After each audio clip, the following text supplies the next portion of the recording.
जेकर बाबा से के असल किस्से जी खबर पई न, यकीन जा शम्स सां गॾु तुंहिंजो मौत बि कंफर्म आहे, छाकाणि त ही गैरत जो मसलो आहे।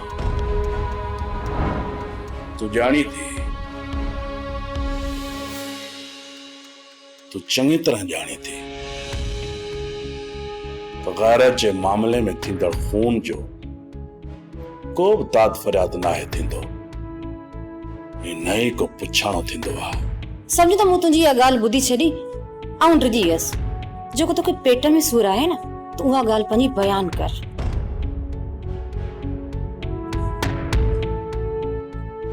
छा मतलब आहे? मतलब जी ॻाल्हि कर, उन तरफ़ अच। मां तोसां हिकु सौदो करणु चाहियां थो। छा चवंदा आहिनि? हा, डील। मां तोसां डील करणु चाहियां थो। जेकर तोखे इहो सौदो मंज़ूर हूंदो न, मूं ते छॾे ॾे। मां कहिड़े बि तरीक़े सां शम्स के बाबा साईं जी क़ैद मां आज़ाद कराईंदुसि। ॾिस शेरोज़ ख़ान, शम्स जे अजाम जी मूंखे का बि परवाह नाहे। बस मां इहो थी चाहियां त इन मामले में मुंहिंजो नालो न अचे। अफ़सोस, मूंखे इहो अंदाज़ो त न हुयो तूं एॾी संगदिल ऐं कठोर दिल बणिजी वेंदी। उहा कीअं? शम्स जे मामले में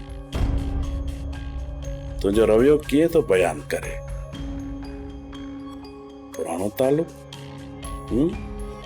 शेरोज़ ख़ान, मोलन मर्दन खे न खोट। मूंखे सिर्फ़ तूं इहो ॿुधाए त तूं चवण छा थो चाहीं। मां ख़बर थी छा थो चवां।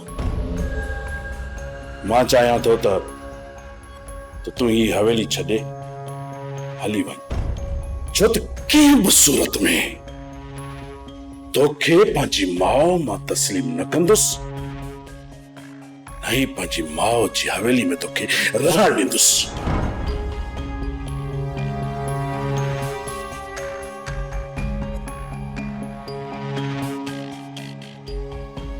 रुखसार, हाँ? छा ॻाल्हि आहे? तूं मूंखे कुझु परेशान पई लॻी। कुझु ॾींहंनि खां ॾिसां पियो त तूं काफ़ी परेशान आहीं। कहिड़ियुनि सोचुनि में गुम आहीं? न सही न, मूंखे का बि सोच न आहे। मां ख़ुशि आहियां।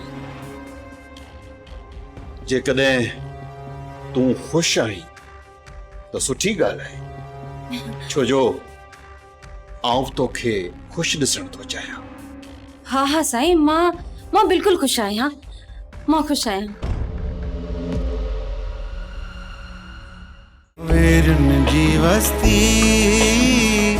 वेरुन जी वस्ती। सब्सक्राइब कयो असांजो official YouTube channel Sindh TV HD drama ऐं वधीक अपडेट लाइ बेल आइकन खे क्लिक करियो।